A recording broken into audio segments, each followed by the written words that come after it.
Suatu ketika di sebuah desa, ada seorang pria datang dan berkata kepada penduduk desa bahwa dia akan membeli monyet seharga Rp100.000 per ekor. Karena di sekitar desa banyak monyet, penduduk desa pun pergi ke hutan untuk menangkapnya.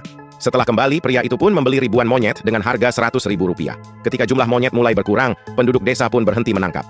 Lalu pria itu berkata lagi bahwa dia akan membeli dengan harga Rp300.000 per ekor. Penduduk desa pun kembali bersemangat untuk menangkap monyet. Saat stok monyet semakin menipis, orang-orang kembali ke pekerjaan mereka di pertanian.